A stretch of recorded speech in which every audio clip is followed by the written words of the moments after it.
This is part 2 of the two-part series involving solving percent strategies. So let's find the percent decrease now. So the steps to find the percent decrease is to step 1, obviously find the amount of the decrease, which is the original amount minus the new amount, which is equal to the decrease. And then you find the percent decrease, and you have to ask yourself the decrease is what percent of the original amount. Let's take a look at an example. The average price of a gallon of gas in one city in June of 2024 was $3.71. The average price in that city in July, a month later, would be $3.64. Let's find the percent decrease. Let's read the problem and ask if it is clear of what we are looking for. If it is, let's identify it. So we are identifying the percent decrease. Now let's name what we are looking for. We are looking for the percent, so we're going to let P equal the percent.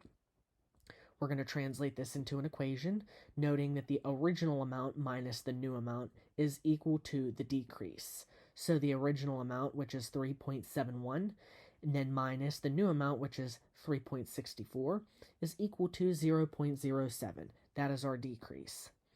Now we're going to find the percent, which is 0.07 being our decrease, is what percent of $3.71. So 0.07 will be equal to P times 3.71. Now let's solve this equation. 0.07 is equal to 3.71 P, which is equal to 0.019. Then we have to translate that into a percent, which will be 1.9%. Let's check the answer and ask if this makes sense. Now, because the original price was $4, if we round the 1.9% up to 2%, the 2% decrease would be about 8 cents. So then we answer the question. The price of gas decreased by 1.9%. Now let's find the discount. So the amount of the discount is going to be the discount rate times the original price. Now to find the actual price or the sale price of what it is going to be, aka what you are going to pay for, will be the original price minus the amount of discount. So we have to also note that the sale price should always be less than the original. Just think, when you're in a store and you are purchasing something that is on sale, you are always going to be paying less than what you would normally be paying if it was not on sale. Let's take a look at an example. Elise bought a dress that was discounted 35% off the original price of $140. What was A, the amount of the discount, and B, the sale price of the dress? So we're going to read the problem and ask and make sure it's clear what we're looking for. Then we are going to identify what we're looking for, which will be the percent decrease.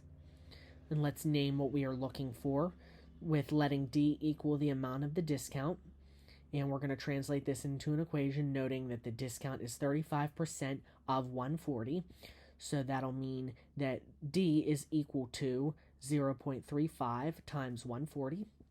And then solve this equation. So we get that the discount is $49. Now let's look at B.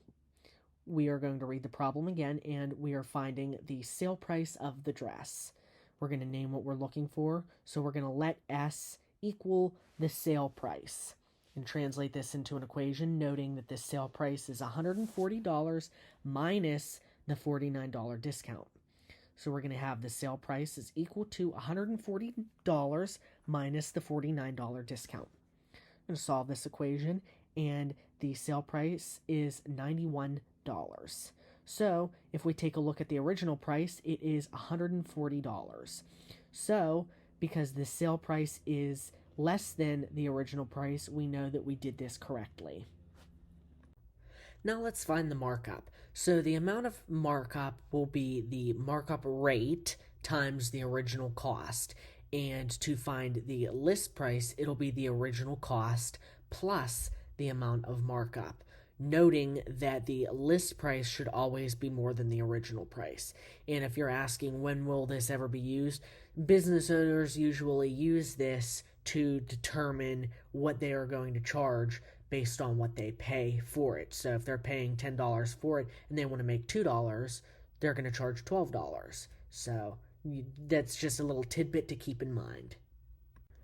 Let's try an example. Adam's art gallery bought a photograph at original cost $250. He marked up the price 40%. Let's find the A, amount of markup, and B, the list price of the photograph. So in letter A, let's read the problem and make sure it's clear of what we are looking for. And let's now identify what we're looking for, which is the markup. And then name what we're looking for with letting M be the amount of markup. Translate this into an equation, noting that the markup is 40% of the $250 original cost. So that would mean that the markup is equal to 40%, aka 0.4, times the $250. Now let's solve this equation, and we get M is equal to 100. So then step 6 is to answer the question. The markup on the photograph was $100. Now in B, let's read the problem again and find the list price of the photograph. And we're going to let P equal this price. We're going to translate this into an equation, noting that the list price is the original cost plus the markup. So it'll be P equals $250 plus $100 markup. So now we solve the equation with P equaling 350. So after we answer the problem, we get the list price of the photograph is $350.